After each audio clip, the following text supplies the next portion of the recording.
Hello दोस्तों, स्वागत है आपका A to Z stories channel पर। हमारे साथ जुड़े रहने के लिए हमें सब्सक्राइब कीजिए और बेल आइकन को ज़रूर दबाएं ताकि आपको आने वाली वीडियो की अपडेट मिलती रहे। महात्मा बुद्ध एक सुबह अपने भिक्षुओं के सामने आए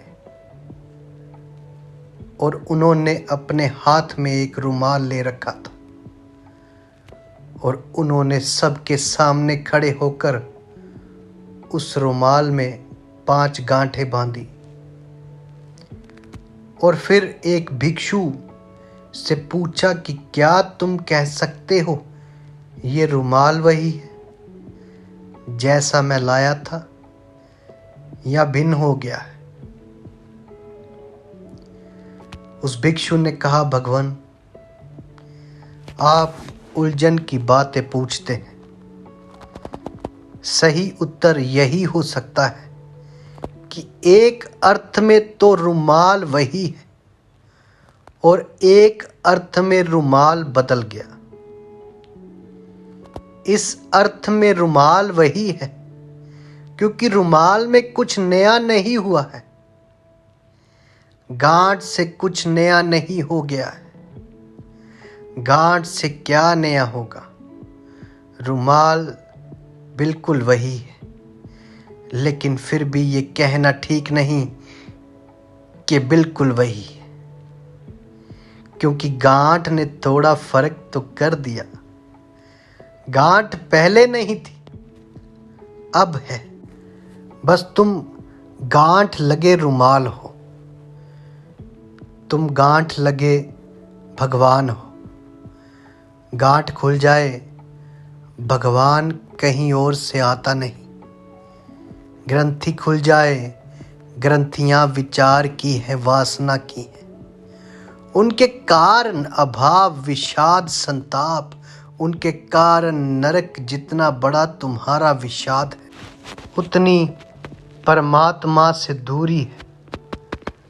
दुख में कोई परमात्मा से नहीं जुड़ पाता और आदमी ऐसा मूड है कि दुख में याद करता है, सुख में भूल जाता है और दुख में कभी कोई नहीं जुड़ा। सुना ही नहीं, ऐसी घटना ही नहीं घटी कि दुख में कोई छलांग लगा गया हो परमात्मा में। दुख में तो तुम सिकुड़ जाते हो, गांठ और मजबूत हो जाती है, गांठ ही गांठ रह जाती है, रुमाल बचता ही नहीं। 5 नहीं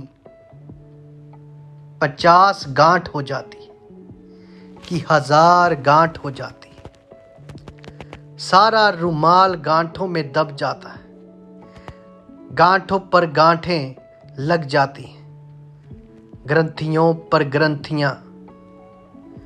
पता लगाना ही मुश्किल हो जाता है कि कभी ये रुमाल खुला भी था, कभी तुम मुक्त भी थे, कभी तुम निर्विकार भी थे, कभी तुम्हारी स्लेट पर कुछ भी ना लिखा था, शांति थी, कोई धब्बा ना पड़ा था। दुख में आदमी भगवान को याद करता है और दुख सर्वाधिक दूरी है मनुष्य और भगवान के बीच। प्रसन्न आत्मा पहुंचता है। इसलिए मैं तुमसे कहता हूं, नाचो, गाओ, रोते हुए मत जाओ, हंसते हुए जाओ। हंसते हुए ही कोई पहुंचता है, नाचते हुए जाओ। पहाड़ मत ढो चिंताओं के अपने सिर पर। चिंता पहाड़ बनने लगती है, मत ढो वो चिंताएं अपने सिर पर।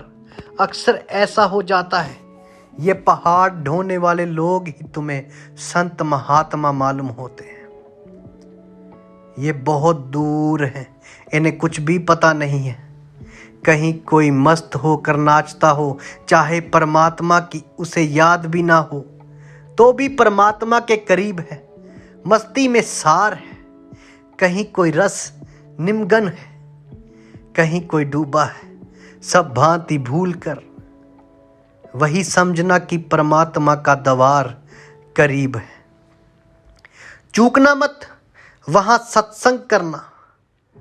जहाँ मस्ती में डूबे हुए लोग मिल जाएं, जहाँ मस्तों की मधुशाला मिल जाए, वही मंदिर है। उस क्षण याद किया तो काम आ जाता है, क्योंकि उस वक्त हम बहुत करीब होते हैं। जरा सी आवाज़ दी कि वहाँ तक पहुँच जाती है।